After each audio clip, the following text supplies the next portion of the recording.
Hello, everybody, and welcome to another Culture Fix community webinar. It's great to have you on here. Really appreciate you making the time. I was going to say good morning. It's really thrown me off because it might not be morning to you wherever you're listening to this. It's definitely morning here in Australia. I hope you're well. I hope you've had a good start to the year. I often think that we should, we really mean to kind of start the year as we want to go on. And I think productivity is a big part of that, so I'm going to share some tips with you today on that. So as we go through, there's a little chat there. It'd be great to say hello, good morning. A couple of people already, good morning. And if you've got any questions, pop them down there. If you've got any thoughts, ideas, anything at all that you want to share, please feel free to use the chat. I am going to do a presentation, which I always do, just to give you some insights into how to be more productive. And then I'll come back. And if you've got any questions, just feel free to pop them in there and I'll answer them at the end. So I'll just get started straight away. Let's get into the webinar straight away. Hopefully you can all see this. And I'm talking about how to be productive, not busy. And there's a difference between the two, which I'll talk you through. For those of you tuning in for the first time, thanks so much for joining us. I really do appreciate you making the time. As a little bit about me, I'm not going to go into this spiel every time, but I was a former permanent employee myself for 30 years. Didn't really do university education. I don't have a fancy schmancy degree. I was very much a roll your sleeves up and get things done kind of guy, and gradually worked my way up the corporate ladder and ended up in senior management positions in government and also in the private sector as well. You can find out more about me if you want to connect on LinkedIn. Haven't seen the webinar, just drop me an invite there. You can grab hold of my books at Amazon or your local bookstore. And if you're interested in hiring me, there's some programs and stuff there. Mainly, I wanted to talk to you about the community. The community is something that we wanted to do for a while, and certainly something that I've wanted to do for a while. As someone who used networking to find out what other people were doing, it always bothered me that there wasn't kind of a place where I could go and share information with other people on either how to deliver projects really well. That was what I did kind of early in my career, or how to change cultures. And so the community is something that I, wanted to create. That's a safe space. There's no noise. There's no one using all of your personal information to tailor ads. We don't do any of that. And we wanted to not only provide some online content, and there's some, the Culture Makers Masterclass, the EQ Project Leadership Program. They're all online programs. It's $75 for the programs. Or else on the left there is the webinars. This is just one of those regular Q&As. But really kind of finding a place where you can mix with like-minded people who can share ideas on how they do things. And so we'd really love for you to post the things that you're working on, the things that you're doing. We have members who ask questions. How are people overcoming certain things?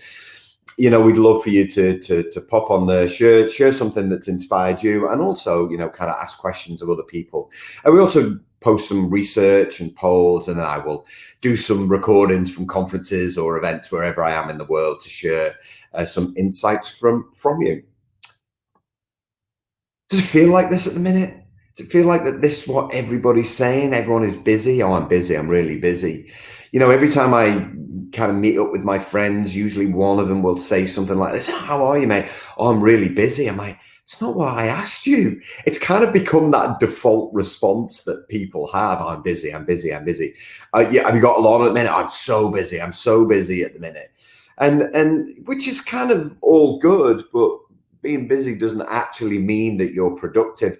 I'm very careful in my use of language. I mean, particularly because I do presentations like this, not using the B word, because I think there's a negative connotation that comes with that now. I think people are using busy as a badge, and I like to think that my days are filled with productive work, not busy work. There was a great blog last year. Now, Dominic Cartuccio is someone that I had on the Culture Makers podcast. If you're a podcast listener, if you just go to your podcast provider and search Culture Makers, you'll find our podcast on there. And I had Dominic on the show. He's based in New York, and he wrote an excellent blog a couple of years ago We live in a golden era of lazy busy. And this is just an excerpt from it, which I thought I'd share on the webinar this morning because I loved what he had to say here. Being busy feels important. And, that's that badge that people have. I'm so busy. I posted, I put a post on LinkedIn earlier this year, having spoken to someone who was frustrated that no one had returned their calls or the emails. I was like, when did we get to the point where that became okay? And then somebody said, oh, well, we've got so much, so many emails. I'm like, when did that become okay? When did that become the default way of doing things? I ran a session with the team this week, and I asked them to put their hand up. I said, what's your favorite way of communication? Put your hands up if it's face-to-face. Easily 90 to 95% of the room put their hands up for face-to-face. And I said, okay, and what's your preferred way of communicating? Is it face-to-face? And everyone was like, no, it's email. And you hear it all the time. I've got hundreds of emails in my, thousands of emails in my inbox. One of the things that I used to do when I used to go on holiday is I used to send all my emails to the trash. Now, I would put in my out of office that I'm out of office and I'm not reading emails, and your email's going in the trash. And then people should come and talk to me afterwards, because I didn't want to be one of those people that came back from leave. And all I did for the first 2 days was trawl through emails, because that's busy work, not productive work. And this is what Dominic said in this blog, a constant action, constant action. I feel like if I'm doing things, back-to-back meetings is another thing, and I'm going to talk a little bit about that. This constant action, shuffling around is, I think time is the most precious commodity that we have now as humans. And it's really up to every person to say, am I being productive or am I being busy? Your goal is to be the former, definitely not the latter. Your goal is to make sure that you get through your work, that you add to your knowledge, that you remain relevant, that you create time for other people. Because when you give away your time, there's so much generosity tied up in that.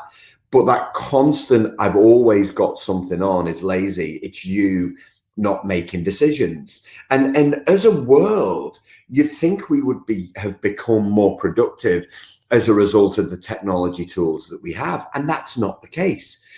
And so the Bureau of Labor Statistics in the US found that in the last 5 years, productivity has only increased by 0.3%. Now, I spoke at a technology conference yesterday, and I talked about the fact, I was doing a speech on culture, that we implement technology. We do lots of digital transformation projects. The digital part is strategy. The transformation piece is culture. And most digital transformation projects fail because most organizations don't redefine their culture before implementing the tool. Now, if you want to transform the culture, you've got to redefine the culture up front. And then you implement the tool, but you've already addressed the behavioral issues that you'll face, because productivity is only increased by 0.3% because behaviorally we haven't moved forward. In fact, it's worse. We're allowing ourselves to become distracted. Now, parents, for those of you who are parents, you'll be like, oh, kids are on the phones all the time. They're totally distracted. Statistically, you're worse because you're sloppy in the way that you use technology in the office. And so just keep that in mind. And generationally, they're way better at communicating with each other because of the way that they use technology. But baby boomers, Gen Xers, not so much. But we're just not very good at being productive. But we're very good at using technology to be busy. I spoke with one organization, and they implemented a tool to kind of help them collaborate. And the use of the tool didn't actually reduce the number of emails. And I'm like, well, that should have happened. Oh, well, that's the way we do things around here. It's like, I'm not having the courage to make the tough decisions. Because if you want to be productive, all you've done is added a tool that's going to add another layer of communication rather than removed one. So you're going to be less productive because you've got less time, because now you're spending time on two different applications. And this is something that Atlassian found. They did a survey a couple of years ago called You Waste Time at Work. I love the title of that, You Waste Time at Work. And if you haven't gone on and have a look at some of the resources that Atlassian share, you should do, Atlassian.com. Is they're one of these great cultural organizations that share stuff to help people to become more productive. Now, of course, they're in the business of selling tools to help you do that, but they're also very generous in the research they give away and also the tips that they provide. And 60% or less of time is spent productively. So again, as part of my culture workshops, I get people to look at their day and say how much of it is productive. And this statistic actually bears out. It actually bears out, which is a bit of a shocker, really. But, people's general gripes are around emails and meetings. And so, again, this is from the same survey. 304 emails received on average. This guy said to me this week, he said, oh my gosh, I get that in a day. And I said to him, I was like, well, what are you doing to stop that? He's like, what can you do? I was like, well, stop sending them for a start.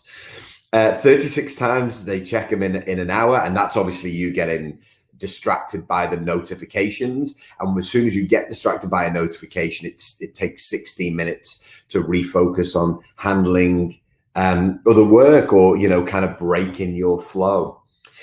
So being productive requires you to do things just a little bit differently. It requires you to be a bit of a lone nut, a bit of a maverick, but in a highly positive way. What you want to do is really role model what productivity, not busyness, looks like to other people, so they can copy you and say, oh, I love the way that you're doing things. And, I created a name for myself in business at many organizations just by challenging some of the ridiculous stuff that people do in the name of busyness, productivity. And so what I wanted to do on the webinar today is to give you 3 tips, just 3 things, because I really want you to be able to change stuff. If I gave you 10 things, you'd feel a little bit overwhelmed. And so in the next 15, 20 minutes, I'm going to give you 3 things. And I want you to pick 1 or 2 and really kind of make that a goal for you to be like, yeah, I want to be more productive. Now, the natural thing on a Friday is to say, okay, well, I'll start next week. No, start today, start now. Take a look at what you've got on your plate. What do you need to do more of? What could you do less of? Have a look at your weekend. Are you planning to do too much this weekend? If so, make some time for you to relax, reset, to stay healthy and fit, do all of these things. So, number 1, what can you do to be more productive? Well, you can take action. Now, it feels like a really obvious place to start is taking action. But most people, when they start their working day, don't start it with action. What they do is they start it with an email, or they'll start it with something that isn't actually productive. So by taking action, you've got one thing off your list.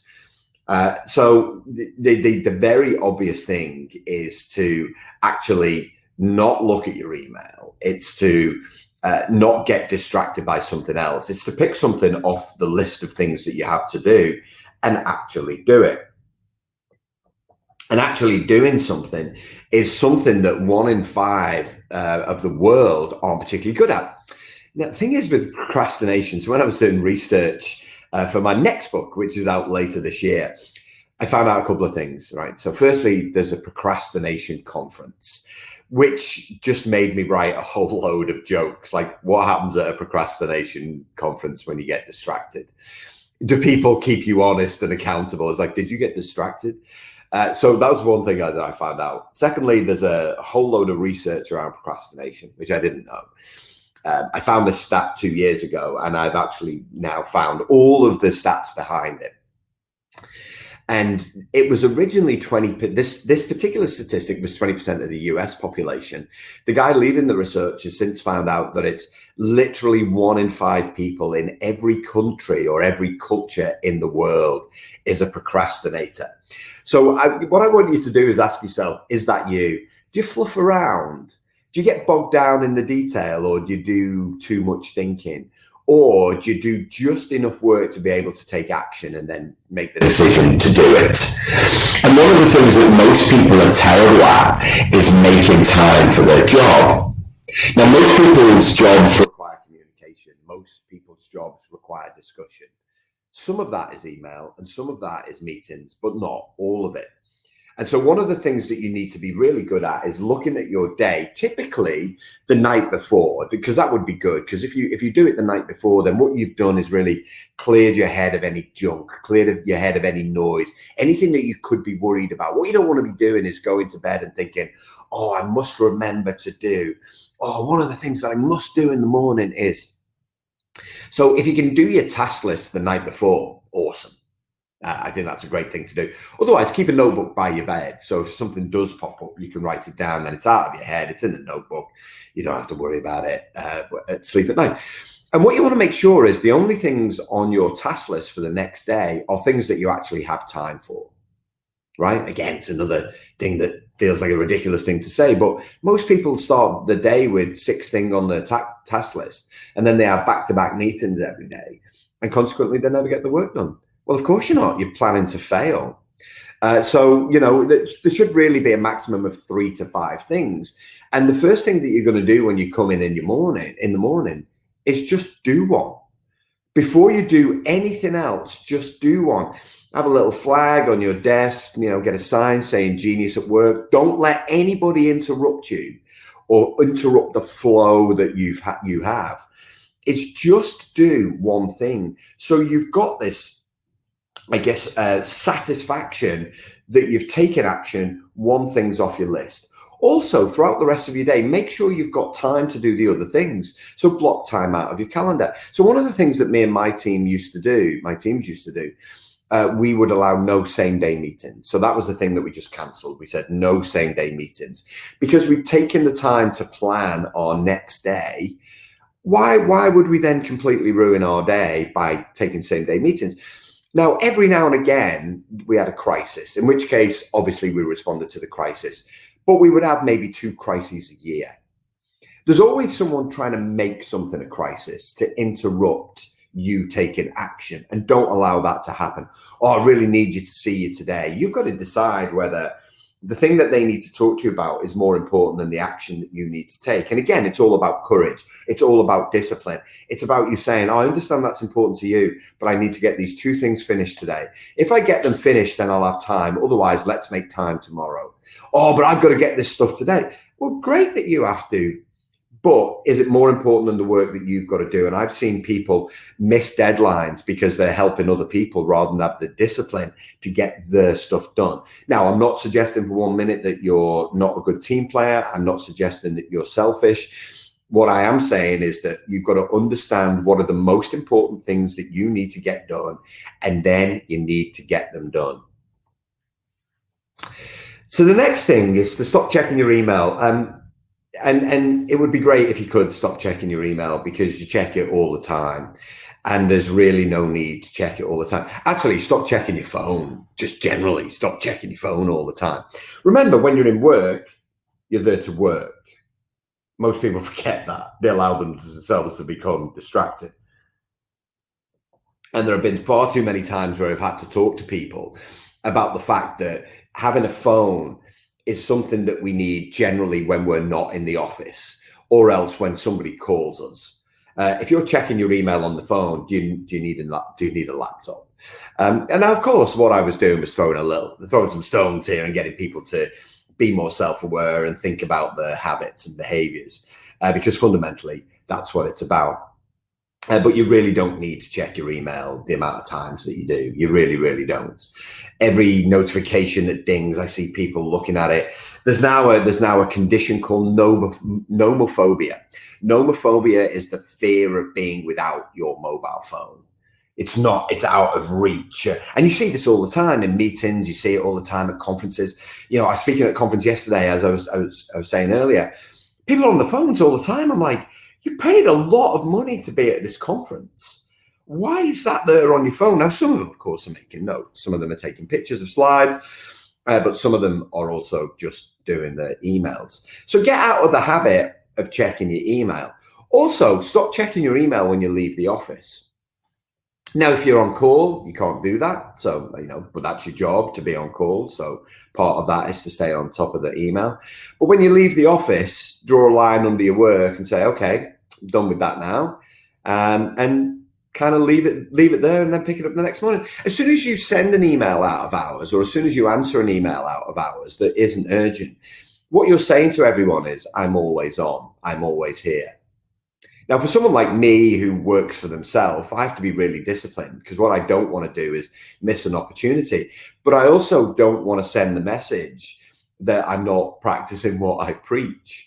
And that is having that always on mentality. And one of the things that I've found challenging, particularly when working from home, and for me and my wife and my family, kind of my work is what we do.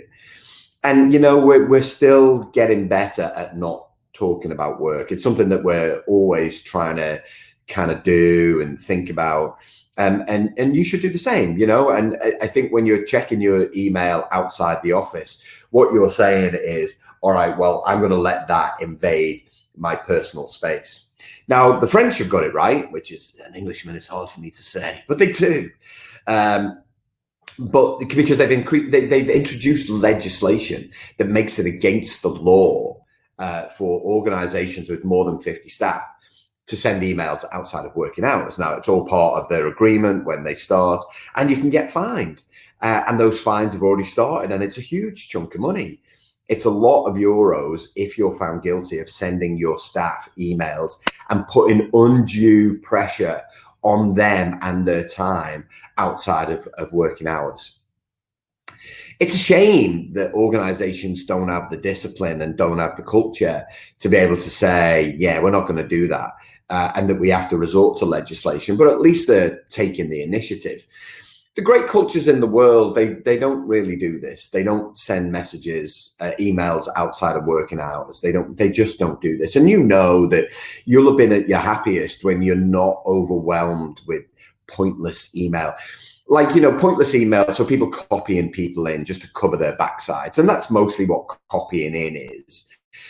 People who use email as a primary form of communication, not as a way of confirming conversations. Now, again, I understand the importance of email, I understand the importance of meetings, but I'll talk about that next. But everything in moderation, right? Everything in moderation. And so there are some things that you can do to stop checking your email and stop checking your phone. Now, with everything that I do, with everything in my programs, there's a highly practical element to it. Obviously, there's a lot of energy to everything that I do. But I want you to know that all the advice that I give are all things that I've tried myself. They're all things that I've done myself, or else they're things that I've been to other companies, seen the way it works, and it totally does. So here's some things that you can do to get yourself in the discipline of not checking your email. So you can turn off notifications. Most people don't need email notifications on their phone. Now, you might want to be able to check your emails outside the office, but if you have the notifications on, it serves only to distract you. Because if something's urgent, guess what? They're going to phone you. They're not going to email you. The second thing relates to point number one in this presentation. Do your first action. Make email a treat. What a treat. What a treat it is. Only get your first coffee after you've taken an action, and have it while you're reading your email. And what you're going to do is you're going to sift through your email. You're going to look at the things you need to take action in, and you're going to add it to your task list. I use Trello. So as soon as I get an email, if there's an action, I will add a little card to Trello, and I have a master list of things that I have to do, and then I have a daily list. And on my daily list is only the things that I have time to do today. So Friday today generally is where I catch up with my administration, or else I'm usually traveling. So there's only usually kind of one or two things on my daily list during the week, but on Friday I'll have 3 or 4 things that I want to do. And I'll kind of get through all of those. And so when the email comes in, add the action, archive it, get ready. I mean, if you can get to inbox 0, that would be awesome. If you're looking for some more tips on how to better manage your time, better manage your email, there's a great book called Smart Work by Dermot Crowley. And what I love about the book is, firstly, he kind of pokes a bit of fun at the way that we use email, but then it's highly practical, and he talks to how you can change some of your habits and how you can get to that inbox 0, which I have it right now. I don't have any emails in my inbox right now. And it's a great feeling to kind of be on top of that, because I know I can be productive. The third thing, slightly more contentious is to get rid of the app from your phone altogether. It's something I've done on a number of occasions. It's something that I definitely used to do before we went on holiday. I would remove the app. When I was in my permanent jobs, I'd remove the app because reinstalling the app is a doddle. Plus the fact, if you remember, I'd already put on my out of office and told everyone that I was sending everything to trash. So it became really, really easy just to uninstall it. Didn't need it on my phone at all, if that was my work phone. So you've got to ask yourself, is having your email app adding to your productive time or adding to your busy time? Give it a go. Trial it for a week. I challenged one group to trial it for a week. And I would say 80% of that group still don't have the email app on their phone. The other 20% couldn't let go of it and felt the need to have it on their phone, which is fair enough. But the others didn't, and now they just have their phone for important calls, for messages, and they use a collaboration tool, Microsoft Teams, so they use that on their phone. The last thing is the hardest thing, of course, and if you're looking for insights on how to change your habits, Charles Duhigg's book, The Power of Habit, is a great place to start. He gives a very simple model on how you can change your habits, or else just Google Charles Duhigg's model for habit changing. He's written a load of blogs. He's done some podcasts as well that you can listen to if you don't want to read the book. This is the hardest thing of all. Of course it is to be able to look at yourself and say, I'm in a really bad habit with regards to my email. But trust me, the productive time just rockets up as a result. All right. And then the third thing is stop attending meetings. Actually, stop attending low value meetings. Because like I said, as a former permanent employee myself, I understand the value of meetings. They serve as an important function for discussion, but mainly for decision. Too many meetings is the default way of kind of meeting now. It doesn't need to be. You can just walk to someone's desk and have a conversation. I used to block out time for people just to walk up and see me. So that was a good thing to do. So stop attending low value meetings. And so these statistics here are a result of low value meetings. This is just in the US alone, 3 billion meetings every single year.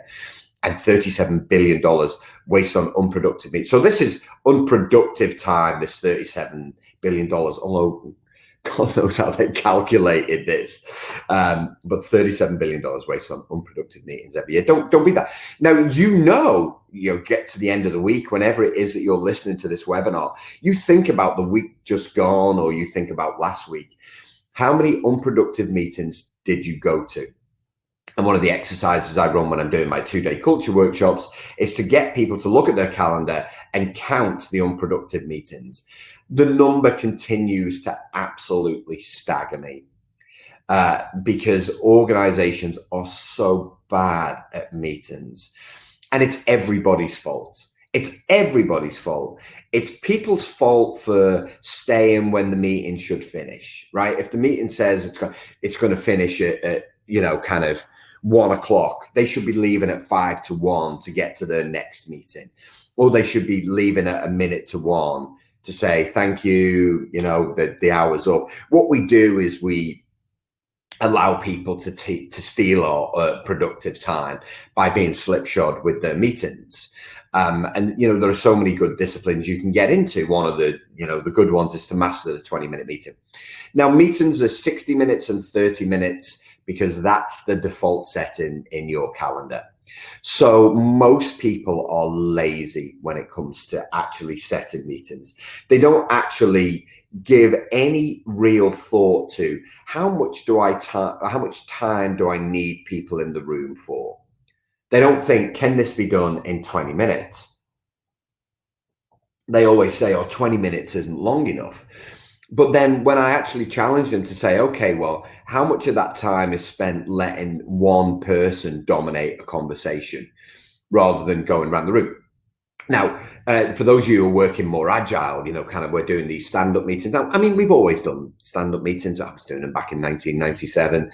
If agile want to take the credit for that, they can do, where you throw a ball or you pass something to someone and it's their turn to talk. I like all that stuff. I have to say, I really like all of that stuff because what it does is it encourages brevity. It encourages people to be succinct. It demonstrates that we're passing the baton to someone else to talk. We want to make sure that everybody gets a say when it comes to our meeting. But really mastering the 20-minute meeting is a way of really getting some productive time. And don't start your meetings on the hour or on the half hour. Start on them at 5 past the hour. Have a 20-minute meeting. It finishes at 25 past the hour. Make sure that if you want people to read something before they come into the meeting, that you send it 3 working days ahead, so that they've got the opportunity to really digest something. And they've got the opportunity to come up with questions. Like I said, we would have no same day meetings. If you're running a workshop, make sure there's a real purpose for the workshop. Make sure you invite people when they're needed. Don't just invite everyone for all of the time. Now, of course, people don't do this because they get lazy. They get lazy and think, oh, I'll just invite everybody. I won't think about times when people need to present. We'll be fluid. We'll be flexible. No, be really disciplined with the way that you use these meetings. Remember, you want to be respectful of people's time. You don't want to be taking that time away from them. How do you feel when you're in a meeting and it runs over time? You're constantly looking at your watch going, is it finished? Is it finished? Is it finished? You want to really, really make sure that you're doing the right things when it comes to your meetings. So 3 things that you can do. And for me, there are so many more things you can do to aid your productivity, but these are 3 that I see everywhere. People who aren't taking action, people who are checking their email or their phone all of the time, and people who are attending low value meetings. Now, if it's of low value to you, then you should say something along the lines of, hey, listen, I know this is important, but I have other higher priority work to do. So that really requires that you're on top of yourself. It really requires that you're on top of your kind of priorities and what you need to do. And also that you're kind of keeping your own mental health top of mind. So on top of the 3 things that you can do, I also encourage people to really look at the way that they spend the days, look at the things that they do, and how they can put themselves in the right frame of mind. You can't have 100% best attitude to your job every day. Like in an ideal world, everyone would bring the best self to work every single day. We'd smash out the work. We'd achieve all our targets and hallelujah, we're good. It's not the way that humans work.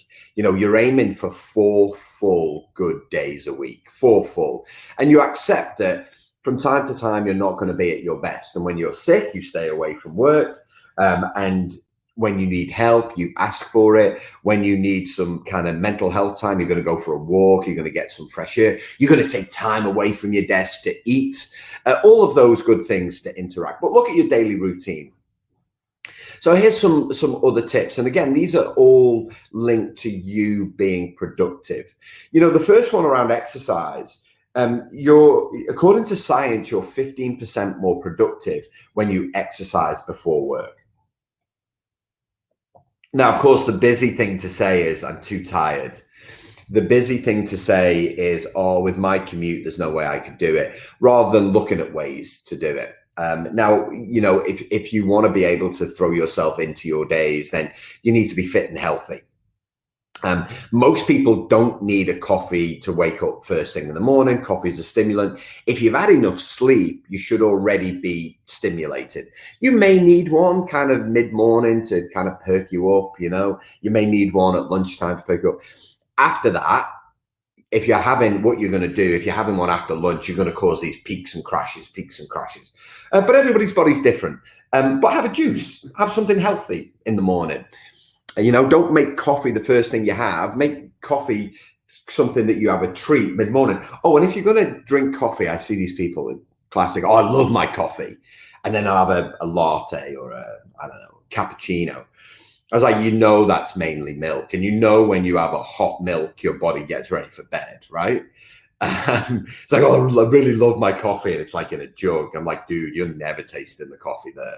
You never tasted the coffee. The coffee is like an inch at the bottom. So have a long black or an Americano. And it's one of those things, it's an acquired taste, black coffee, but you get used to it. And if you're looking for a little caffeine hit, you get it. That's the important thing. You get it. The third thing is, rather than email, get an app. Microsoft Teams is all the rage at the minute. Everyone's implementing Teams. They're not changing the culture first, so most team implementations will fail. But that's a whole other webinar. I think I'm doing that at some stage. Oh, I think I am. I'm doing about digital transformation projects, how to make them successful. Geez, everybody needs some help with that. But if you're going to do it, just say we're going to stop emailing each other and stop, actively stop. One organization I'm working for, they say, oh, how can we help people to stop? I'm like, just reduce the amount of storage space that they've got on their emails. Yeah, firstly, that always winds people up, but you're sending the message that if you're not prepared to change your behavior, we're going to help you. Listen to a podcast on your commute. Now, don't become a content vacuum. Make some notes. Have a little notebook that you carry with you, or if you're on your phone, I use Microsoft OneNote. I never read a business book until about 5 years ago. Now I aim to read about 20 to 30 books a year, and I make notes from every single one, except the fiction ones, of course. I make notes because I want to remember some of this stuff. I want to be able to use some of this stuff. The same as in the podcast. I listened to a great podcast on the plane home last night, and I took so much from it. I made so many notes, and it got me thinking about the action that I can take today. If you're going to watch TV, limit yourself to 60 minutes or 90 minutes. Watch your favorite show. Don't just sit there zombie-like. My friend Lisa talks a lot about, as an adult, you've got one job, and that's to go put yourself to bed. Just make sure you get plenty of sleep. You can't be productive if you're knackered when you wake up. So make sure you get to bed at a reasonable hour. You're getting a good stretch of sleep. Again, science says 6 to 8 hours. Everyone's different. I find personally that I have 6 good hours of sleep, not broken hours, 6 hours of sleep. I am good to go. I had 6 hours of sleep last night, and I woke up and I'm like, okay, I'm good. I'm ready to go. Walking meetings are a good way of not only exercising, but also getting a bit of energy into the conversation. Also, people aren't distracted in walking meetings. So it's a tool that you can use. Sure, someone's got to take notes. Often we used to record them on our phones just to be able to recall the conversation. And then I would if it was my meeting, I would capture the actions at the end. And then the last thing you can do is use visual boards to track tasks. And so Kanban boards. So if you're familiar with Kanban, Kanban, Kanban board is a great visual tool. Trello is an application, which is essentially a visual Kanban board. Anything that you can do to make the work visible enables you to be more productive, because it's really satisfying to be able to move cards along, to be able to move things along. It's really satisfying to see things in a done column, to know that you've got through the work.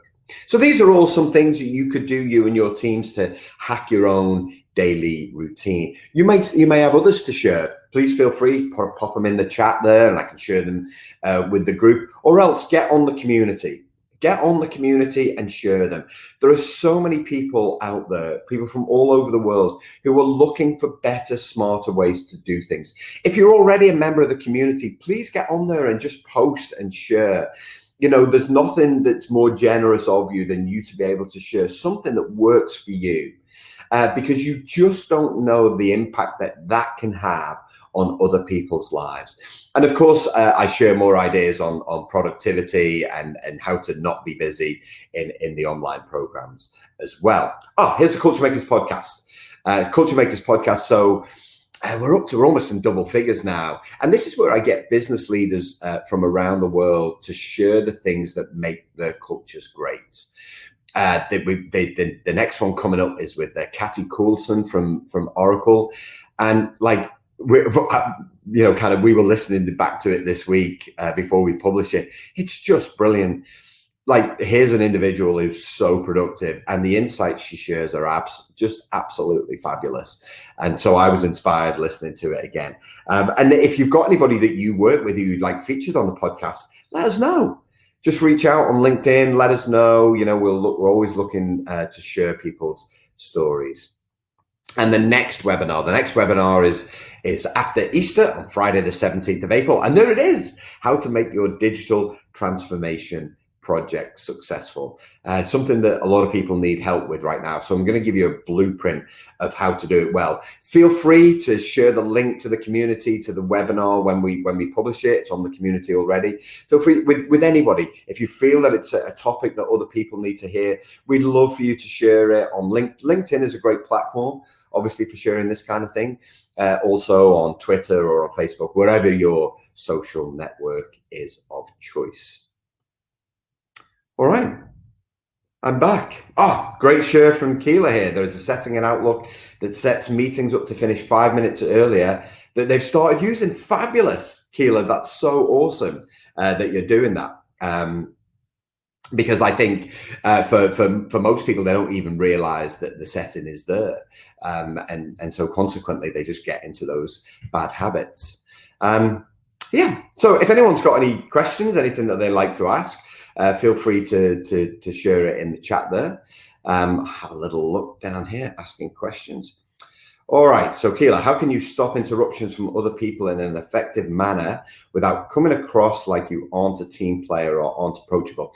So the important thing for this, Keela, is to remember that you can only really do this if you understand your priorities.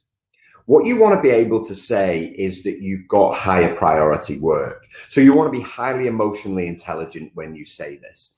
And so something that, me and my team, and we used to coach each other on how to do this to get better at it. So we used to say things like, I understand this is important to you right now. I've got 2 priority things that I need to get finished by and a time within your day. If I get time, I'm going to come and see you. Otherwise, let's lock in a time tomorrow to talk more. Oh, well, this needs to be done. This needs to be done. And there are always people trying to impress on you just how important they are or how their work is more important than you. You've got to resist that.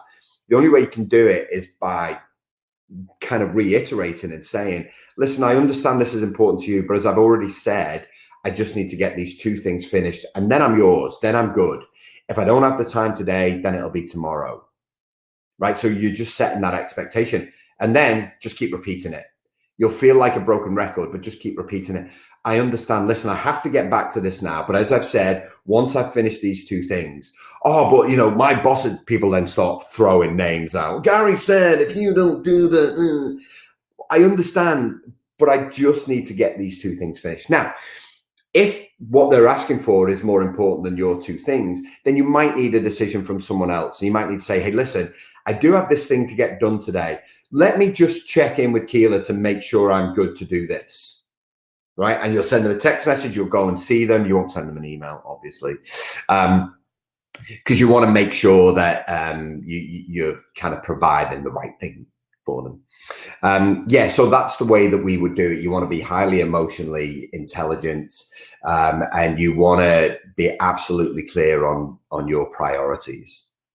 And the second question, do you recommend physical or digital tools? I recommend both, Keela. I think it's great to have something on the wall if you're co-located, and then you can transfer it to a Trello board if you want. Me and my team, we use a Trello board. We each have a column for the tasks that we've got, and then we have an in progress and a done. For me personally, I have a list of stuff, and then I have my daily list, as I mentioned. But certainly in my permanent jobs, I like to see things visually. I like to be able to share kind of visually where we're going. I like people to be able to see the progress on a wall. I think there's something really satisfying about writing a card with a task and then moving it along. Also, the other thing that we used to do, which I don't see a lot of people doing, I see a lot of people personalizing work. We used to share the work among us. So we used to have a lot of tasks. We tried where we could to become generalists. So we would idea share and we would job share. That's one of the things I'll talk about in a future webinar. Is one of the things that I used to do is move my team around into different roles so they all got an appreciation for what each other was doing. And so, I think that if you don't personalize the card, then as soon as you finish your task and move it to the done column, you can just take the next task. And then we used to spend the morning in our stand-up meeting going through what were the most important things, and we would reorder them. And so we always had a view of our priorities on the wall so that we could move it across. But I think, where you've got distributed teams, Trello is a really good tool that you can use. I know there's other tools out there as well that you could use. I like Trello. It's very simple. It's very easy to use, and you get that sense of moving things across. Okay. Just give it a little 30 seconds for any more questions. If you've got any suggestions, if there's any topics that you'd like to hear, Jules shared on the community kind of our program for the year, but I'm happy to change that if you've got something that you want to hear of. I think one of the things about writing a book on culture, for me to be the most productive version of myself, we have feeds of information that we sift through daily. Jules is really good. She's my content editor. She shares things on the community. She shares things on LinkedIn, on Twitter. There's articles that I read. I want to make sure that my advice is always relevant. It's always up to date. You ever see one of those presentations like, oh, the research from 10 years ago? This is like, dude, it's 10 years ago. The world has moved on, and I'm always looking for insights that I feel would best benefit a community of people who are looking to change. So if there's something that you're interested in learning more about, please feel free just to message me either on the community or on LinkedIn or wherever we're connected, and I'll be happy to share. Otherwise, I want to say a big thank you for joining us today on the Culture Makers webinar, and I look forward to seeing you on the 17th of April. Thanks so much. See you then.